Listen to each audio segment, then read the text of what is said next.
Bonjour à tous, bienvenue à la quatrième partie pour les patates. Comme on peut voir, ça l'a quand même très bien poussé. J'en avais planté 6, donc ils sont rendus environ à 1 pied de hauteur. Comme que je l'avais dit, j'avais enlevé 2 pouces de terre, ce qui me laisse un 4 pouces d'espace dans le bac. Maintenant qu'ils sont rendus à 1 pied, là ce qu'on a besoin, les tiges latérales dans le fond vont commencer à se faire quand les plants vont arriver à peu près à cette hauteur-là. Et avant que. En fait, ils ont déjà commencé à se faire.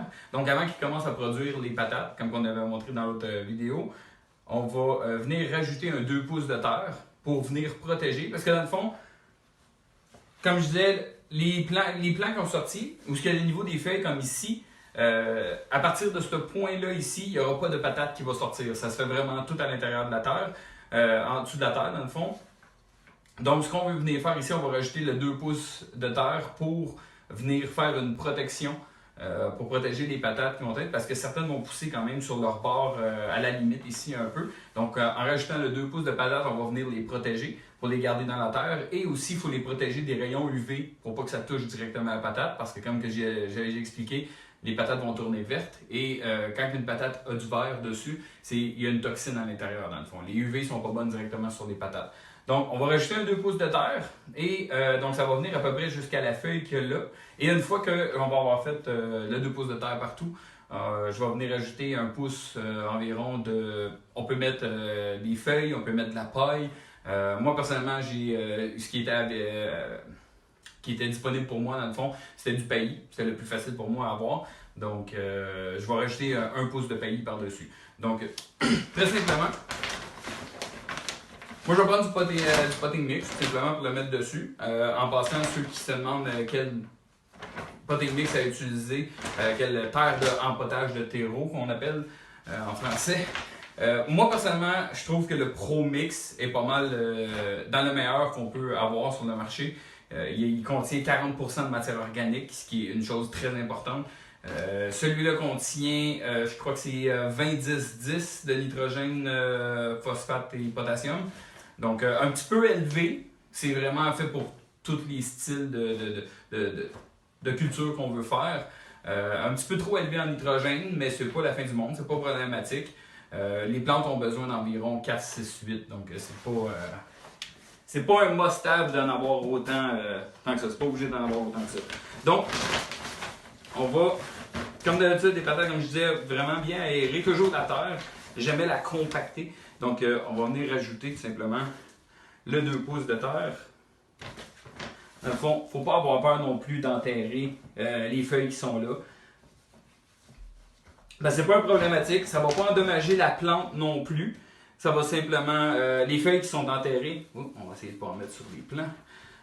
Ça ne va pas endommager le plant, ça ne va pas l'empêcher de pousser ou quoi que ce soit. Et les feuilles comme celle-là ici qui va être dans la terre ou dans le paillis, va simplement mourir, désagréger, ça va donner du compost qui est avec dessus, ça va se décomposer, c'est absolument pas un problème. Donc, juste à faire attention pour ne pas briser les plants quand on le rajoute. Fait juste l'ajouter le 2 pouces de terre au complet.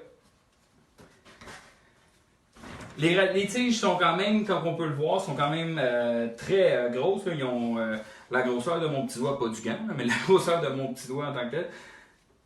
Donc, ils sont assez solides, mais juste pour pas faire attention pour pas les casser non plus. Donc, c'est ça. Juste à rajouter 2 pouces de terre, aussi simple que ça. Puis, donc, je vais faire le bac au complet, je vais le terminer et on revient pour le paillis.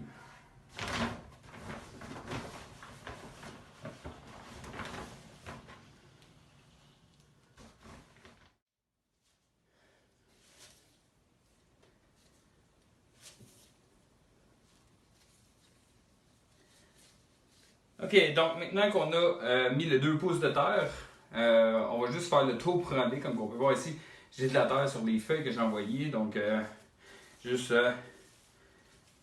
les shaker un peu pour pas laisser la terre dessus quand même. Je vais devoir le refaire de toute façon avec le paillis qui est dessus. Je me suis rendu compte que mes gros gants pour me protéger la main, pas nécessairement une bonne idée. parce que les plants sont quand même rapprochés. Si vous faites ça à l'extérieur, vous allez les avoir une à côté de l'autre, puis vous allez avoir plus d'espace entre les rangées. Ça ne sera pas un problème de simplement rajouter la terre. Dans mon cas, où je suis dans un espace plus restreint, ça a été un petit peu plus difficile de venir ici planter et mes gros doigts ont un peu causé des problèmes. J'ai des tiges ici que j'ai accrochées avec mes doigts. Les tiges principales sont très solides, mais les branches avec les feuilles cassent assez facilement. Donc, à main directe pour moi, là, à main nue, ça a été plus facile pour placer la terre. Donc, on a 2 pouces de terre. Moi, ce que je vais rajouter, comme que je disais, c'est du paillis. Donc, on a ici le paillis. Écoutez, n'importe quelle sorte, ça fait la job. J'ai pris simplement le moins cher qui était. J'avais pas de paille qui était disponible à moi encore. Cet été, je vais produire du blé. Donc, quand je vais récolter le blé au milieu de l'été, fin de l'été environ, je devrais avoir beaucoup de paille en réserve que je vais pouvoir réutiliser pour à chaque fois que je vais prendre, que je vais faire des patates dans le fond. Donc, pas besoin d'en rajouter une tonne. Comme je disais, c'est simplement, on a déjà le 2 pouces de terre qui est là pour faire une barrière et qui va permettre de garder de l'humidité aussi. Et on va rajouter le 1 pouce de paillis qui lui va vraiment venir bloquer les rayons UV pour la plante. Exactement. Donc une petite couche tout simplement. Ce que ça permet aussi de faire, ce que ça permet aussi à la plante quand on va mettre, quand vous mettez la paille ici, la paille, les feuilles ou le paillis dessus pour protéger, c'est que ça garde l'humidité aussi dans la terre, ça va vraiment le protéger. Quand on va l'arroser, l'humidité va passer au travail et la substance qu'on met là sont des substances qui gardent l'humidité énormément. Là. Juste là, je les prends, ils sont encore, on le voit, là, sont foncés. Oui, c'est un paillis brun, mais il est humide. Il reste humide constamment, l'humidité reste avec. Donc, voilà. On rajoute du paillis comme ça à grandeur et je vous reviens tout de suite.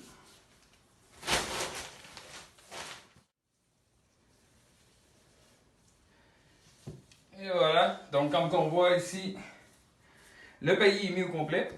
Donc on a une belle protection. Il me reste un 2 pouces encore au bac. J'ai peut-être pas mis assez de terre, mais avec le paillis, on a entre un 2 et 3 pouces de protection qui est en masse. Juste un 2 pouces de protection, ça fait la job. Donc comme on peut voir, les feuilles, ils ont été enterrées un petit peu au plus bas, comme que je disais. C'est absolument pas problématique. On a encore en masse de plantes ici.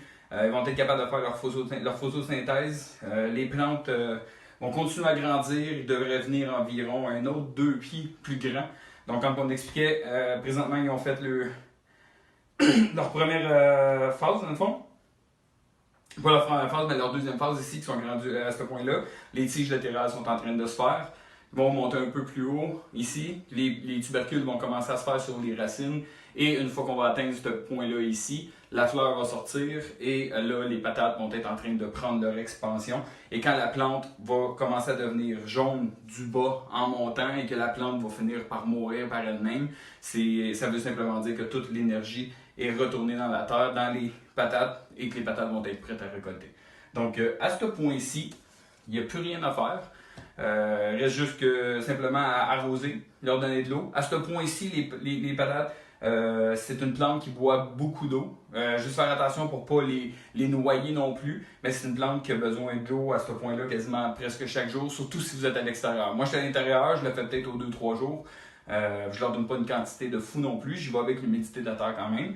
Mais à l'extérieur, requiert quand même relativement beaucoup d'eau.